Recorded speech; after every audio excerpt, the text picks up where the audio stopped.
किसी कीमत पर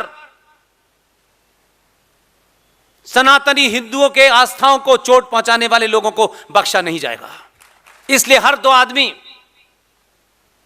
अपने राजनीतिक स्वार्थ के लिए, ऑक्सफोर्ड से पढ़ के आने वाले लोगों के लिए, जिनके बाप इस देश के गवर्नर थे, कई बार मंत्री रहे, नाना राष्ट्रपति रहे, खुद ऑक्सफोर्ड से पढ़ के आए, और हमसे कह रहे हैं, हमें बता रहे हैं हिंदू धर्म क्या है और हिंदुत्व क्या है। हम पूछे इस्लाम क्या है और मुसलमान क्या है।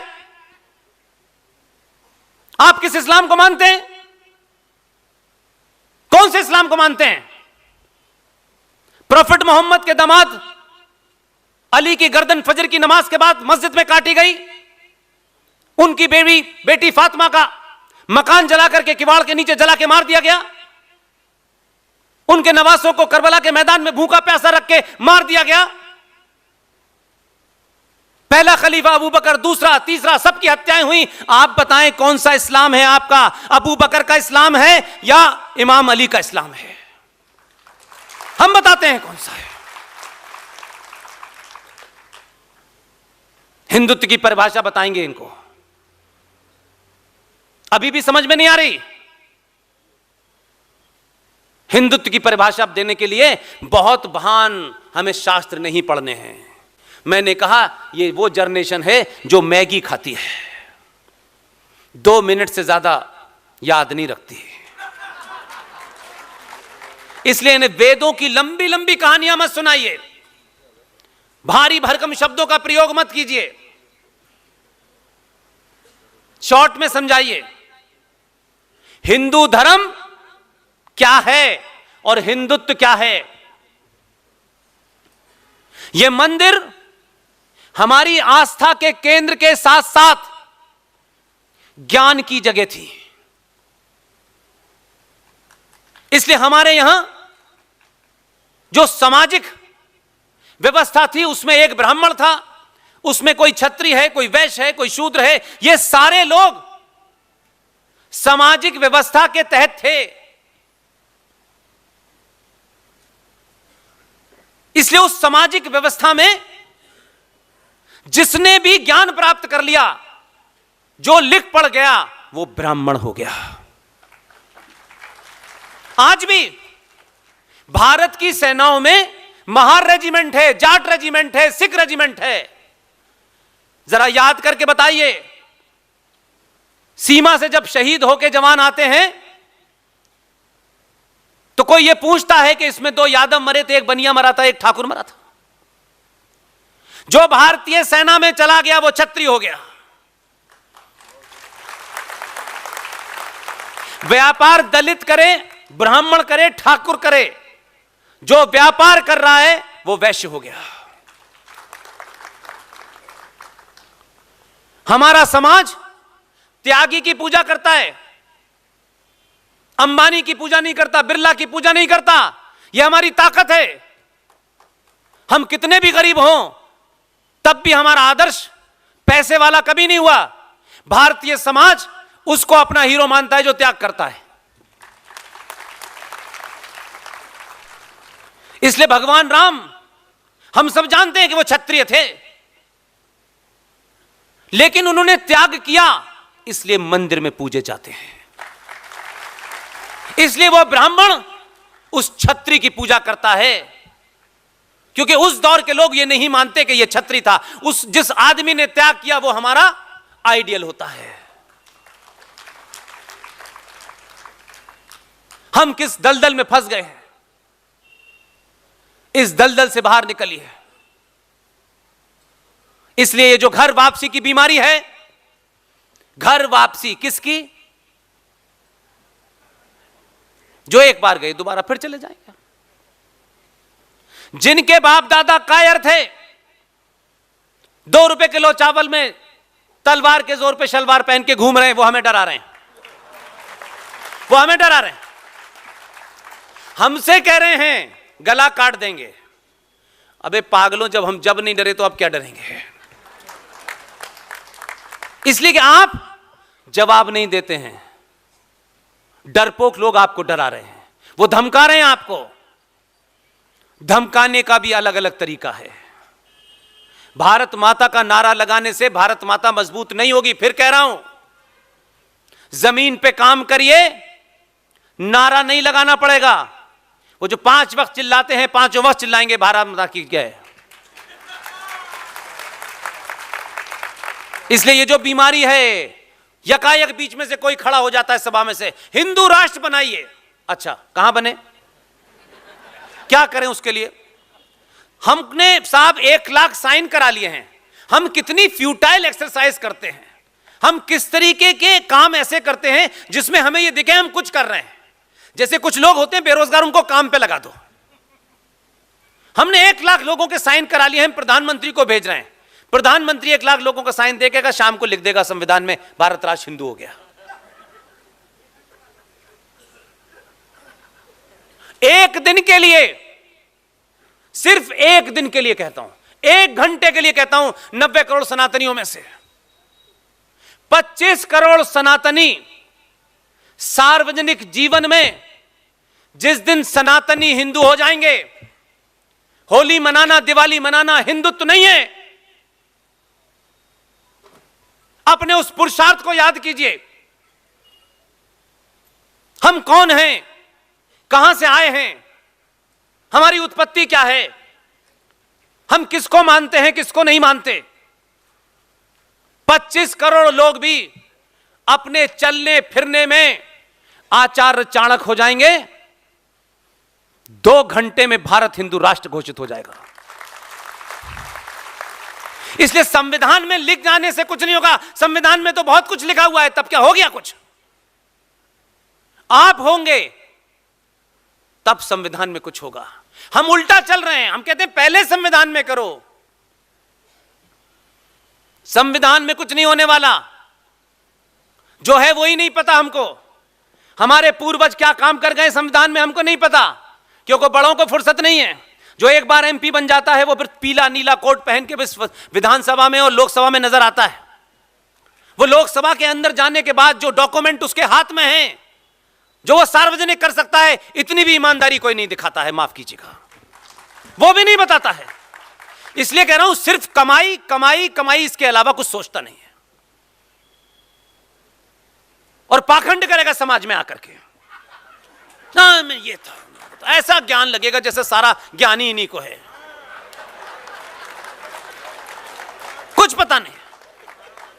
हर ज्ञान के पीछे अपनी कुर्सी के चारों तरफ बस एक जाल बना रहे।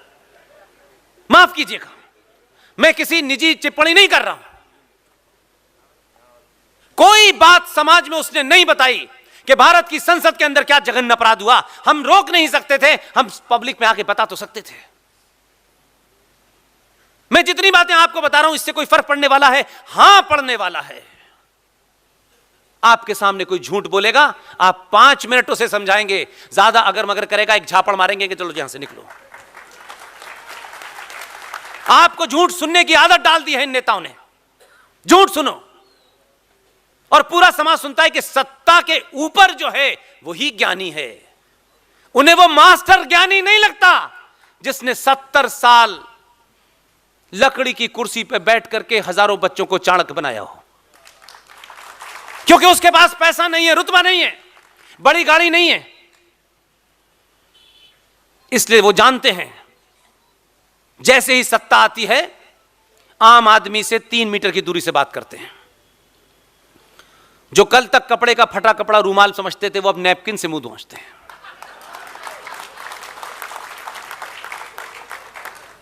समाज में ताकत है, इनमें कोई ताकत नहीं है, ये कागज जैसे हैं। आपके बड़े बड़े नेता, महान नेता, मैंने कहा कि कुछ तो गलतियां की, लेकिन कुछ गलतियां आज पता चलने के बाद भी हम सही नहीं करना चाहते। आप बीड़ा उठाइए, किसी एक विषय को पकड़िए और तथ्यों पर रखिए, हजारों लोग आपको मिलेंगे। मेरे 7 साल का सफर यह कहता है कि कहीं भी, किसी भी मंच पे किसी की भी तारीफ करो तो इसलिए तारीफ मत करना कि उसने तुम्हारे साथ तस्वीर खिंचवाई है, टिकट का वादा कर दिया है। नहीं, मुझे किसी के साथ मंच पे न दिखना है, न तस्वीर खिंचानी है। मुझे कोई शौक नहीं है। मैं ऐसा हूं, ऐसा ही रहना चाहता हूं, क्योंकि यह मुझे ताकत देती है कि मैं पूरी ताकत के साथ किसी के बारे में भाषा की मर्यादा के बीच में रहते हुए अपनी बात कह सकूं। भारत के संविधान की आपके मध्य प्रदेश में एक नेता, क्योंकि ऐसी बातें लोगों को फालतू लगती हैं, क्योंकि ऐसी बातों से वोट नहीं मिलता, जो वो कर सकते थे नहीं किया। अरे एक बार की सदस्यता इसी के नाम कर देते, हजारों साल तक अमर हो जाते भाई। आज हम 70 साल के बाद उन नेताओं को जिनसे कभी मिले नहीं, देखा नहीं, आज ये समाज उनको उठा रहा है जमीन के अंदर से और दुनिया की सबसे बड़ी मूर्ति बना के खड़ा कर देता है। कितना भी छुपाओगे, ऐसे लोग समय समय पे आएंगे और उन लोगों को हीरो बना देंगे। इसलिए 70 साल लग सकते हैं, इसकी चिंता मत कीजिए कि आप 7 मिनट में हीरो बनेंगे। 70 साल भी लग जाएंगे, लेकिन अगर आपने कुछ किया है तो यह समाज किसी ना किसी दिन आपके बारे में बात करेगा और आपको जिंदा कर देगा। आप 5 बार मुख्यमंत्री रहे, 4 बार मुख्यमंत्री रहे, यह किताबों में पढ़ाया जा सकता है, कुछ होने वाला नहीं है। इसलिए सरदार पटेल ने बहुत सारे काम ऐसे किए। हम सरदार पटेल की तारीफ करते हैं, लेकिन सरदार पटेल बनना नहीं चाहते। बनेंगे तो नेहरू जी। 19 साल तक रहना है सत्ता पे, मजे लेने, ये बीमारी है हमको।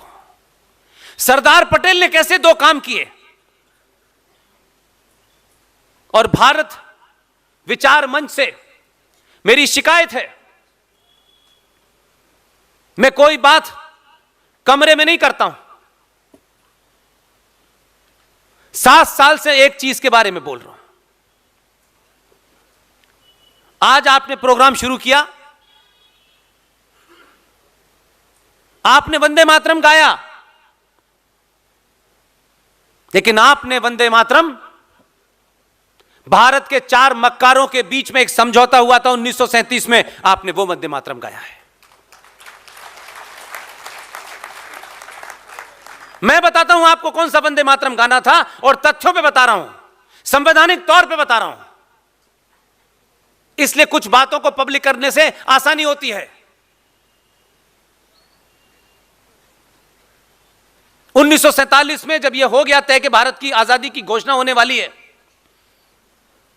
पंडित जवाहरलाल नेहरू ने सरदार पटेल को एक काम सौंपा और उनसे कहा कि जब आजादी की घोषणा हो जाए तो संसद में वंदे मातरम होना है। सरदार पटेल ने उनकी तरफ देखा और बस खामोशी से हां में जवाब दे दिया। बात आई गई हो गई।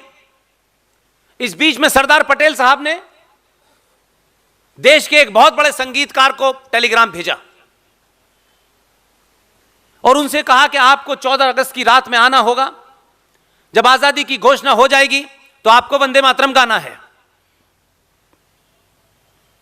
आप सोचिए कि कितने बड़े कद के लोग होंगे, और अगर उनका कोई वंशज इस भारत में जीवित होगा, जब जब यह सुनता होगा उसको कितना दुख होता होगा कि उसके पिता ने, उसके नाना ने, दादा ने भारत सरकार के सामने शर्त रख दी। एक आम संगीतकार, उसने अपने संगीत की दुनिया में जो भी कुछ नाम कमाया होगा, इस घटना ने उसे हजारों साल के लिए जिंदा कर दिया। हमारे आज के दौर में कोई होता, हमें राज्यसभा में भिजवा दीजिए, हमें नॉमिनेट कर दीजिए, और कुछ नहीं तो चेयरमैन ही बना दीजिए, यहां से भी काम निकाल लूंगा मैं अपना। सरदार पटेल ने जिस संगीतकार को टेलीग्राम भेजा, उनसे कहा कि 14 अगस्त की रात में आपको भारत के पार्लियामेंट में आना है, आजादी की घोषणा के बाद आपको वंदे मातरम गाना है। उस संगीतकार का कैरेक्टर देखिए, ये देश उसको नहीं जानता, उसके नाम को नहीं जानता। ये शर्म की बात है, ये दुख की बात है। उनके वारिसों को भी लगता होगा कि इस समाज में अभी तक अपने हीरो चुनने की आदत नहीं पड़ी। उन्होंने कहा सरदार पटेल से, मेरी एक शर्त है। सरदार पटेल ने कहा फरमाइए। उन्होंने कहा मैं खंडित भारत की खंडित पार्लियामेंट में अधूरा नहीं पूरा वंदे मातरम गाऊंगा। सरदार पटेल मौन रहे, इतना ही कहा आ जाइए। 15 अगस्त 1947 को जो बच्चे यहां बैठे हैं,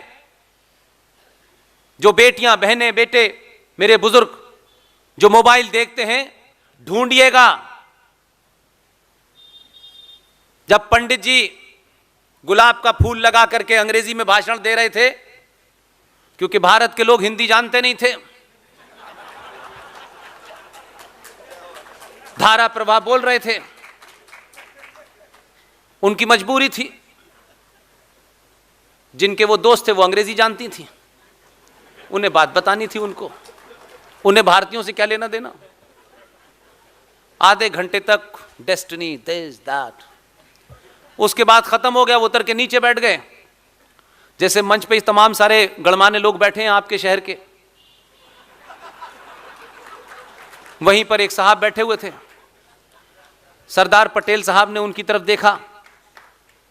जानते हैं उस संगीतकार का नाम क्या है? उनको इशारा किया, वो पार्लियामेंट के मंच पे चढ़े, 9.5 मिनट का पूरी 22 पंक्तियों का वंदे मातरम गाया।